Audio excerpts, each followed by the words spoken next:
अथ षड्विंशो अध्याय।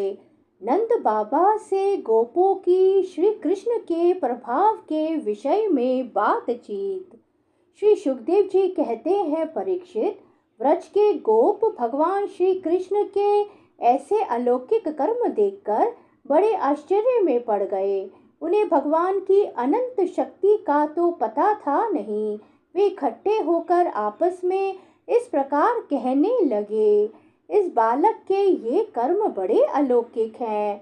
इसका हमारे जैसे गंवार ग्रामीणों में जन्म लेना तो इसके लिए बड़ी निंदा की बात है।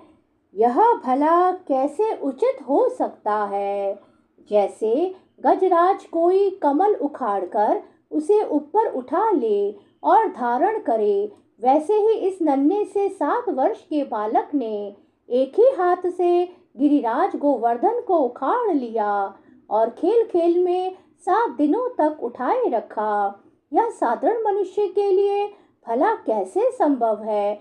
जब यह नन्हा सा बच्चा था, उस समय बड़ी भयंकर राक्षसी पूतना आई और इसने आंखें बंद किए किए ही उसका स्तन तो पिया ही प्राण भी पी डाले। ठीक वैसे ही जैसे काल शरीर की आयु को निगल जाता है।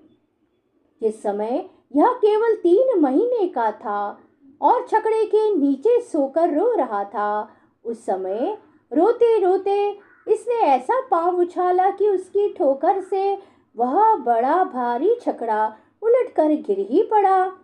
उस समय तो यह 1 ही वर्ष का था जब दैत्य बवंडर के रूप में इसे बैठे बैठे आकाश में उड़ा ले गया था। तुम सब जानते ही हो कि इसने उस तृणाव्रत दैत्य को गला घोटकर मार डाला। उस दिन की बात तो सभी जानते हैं कि माखन चोरी करने पर यशोदा रानी ने इसे उखल से बांध दिया था। यह घुटनों के बल बकैया खींचते खींचते उन दोनों विशाल अर्जुन वृक्षों के बीच में से निकल गया और उन्हें उखाड़ ही डाला। जब यह ग्वाल बाल और बलराम जी के 7 बछड़ों को चराने के लिए वन में गया हुआ था, उस समय इसको मार डालने के लिए एक दैत्य बगले के रूप में आया और इसने दोनों हाथों से उसके दोनों ठोर पकड़कर उसे तिनके की तरह चीर डाला। जिस समय इसको मार डालने की इच्छा से एक दैत्य बछड़े के रूप में बछड़ों के झुंड में घुस गया था, उस समय उसने उस दैत्य को खेल ही खेल में मार डाला और उसे कैथ के पेड़ों पर पटक कर उन पेड़ों को भी गिरा दिया। इसने बलराम जी के साथ मिलकर गधे के रूप में रहने वाले धेनुकासुर और इसके भाई बंधुओं को मार डाला और पके हुए फलों से पूर्ण तालवन को सबके लिए उपयोगी और मंगलमय बना दिया।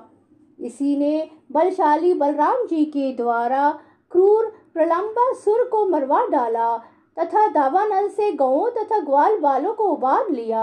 यमुना जल में रहने वाला कालिया नाग कितना विषैला था, परंतु इसने उसका भी मान मर्दन कर उसे बलपूर्वक दह से निकाल दिया और यमुना जी का जल सदा के लिए विष रहित अमृतमय बना दिया।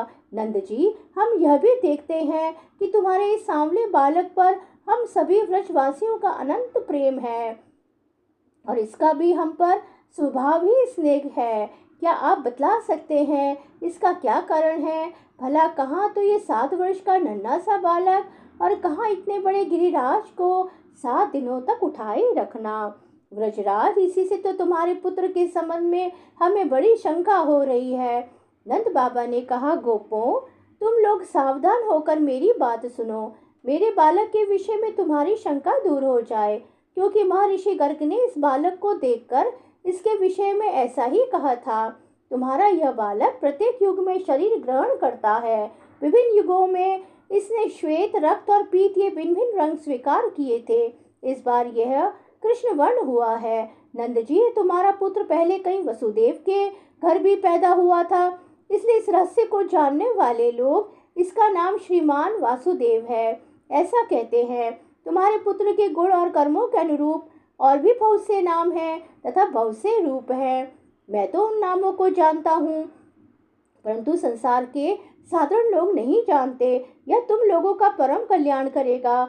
समस्त गोप और गौओं को यह बहुत ही आनंदित करेगा। इसकी सहायता से तुम लोग बड़ी बड़ी विपत्तियों को बड़ी सुगमता से पार कर लोगे। ब्रजराज, पूर्व काल में एक बार पृथ्वी में कोई राजा नहीं रह गया था।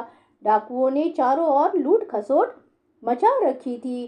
तब तुम्हारे इसी पुत्र ने सज्जन पुरुषों की रक्षा की और इससे बल पाकर उन लोगों ने लुटेरों पर विजय प्राप्त की। नंद बाबा, जो तुम्हारे सांवले शिशु से प्रेम करते हैं वे बड़े भाग्यवान हैं। जैसे विष्णु भगवान के कर कमलों की छत्र छाया में रहने वाले देवताओं को असुर नहीं जीत सकते, वैसे ही इससे प्रेम करने वालों को भीतरी या बाहरी किसी भी प्रकार के शत्रु नहीं जीत सकते। नंद जी, चाहे जिस दृष्टि से देखें, गुण से, ऐश्वर्य और सौंदर्य से, कीर्ति और प्रभाव से तुम्हारा बालक स्वयं भगवान नारायण के ही समान है।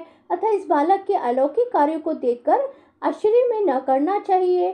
गोपो, मुझे स्वयं गर्गाचार्य जी आदेश देकर अपने घर चले गए।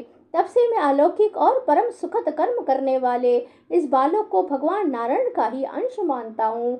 जब व्रजवासियों ने नंद बाबा के मुख से गर्ग जी की बात सुनी तब उनका विस्मय जाता रहा, क्योंकि अब वे अमित तेजस्वी श्री कृष्ण के प्रभाव को पूर्ण रूप से देख और सुन चुके थे। आनंद में भरकर उन्होंने नंद बाबा और श्री कृष्ण की भूरी भूरी प्रशंसा की।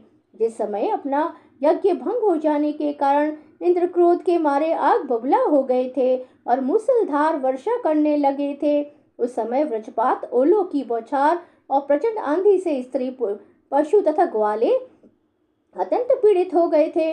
अपनी शरण में रहने वाले ब्रजवासियों की दशा देखकर भगवान का हृदय करुणा से भर आया, परंतु फिर एक नई लीला करने के विचार से वे तुरंत ही मुस्कुराने लगे। जैसे कोई नन्हा सा निर्बल बालक खेल खेल में ही बरसाती छत्ते का पुष्प उखाड़ ले, वैसे उन्होंने एक हाथ से ही गिरिराज गोवर्धन को उखाड़कर धारण कर लिया और सारे ब्रज की रक्षा की। इंद्र का मद चूर करने वाले वे ही भगवान गोविंद हम पर प्रसन्न हो।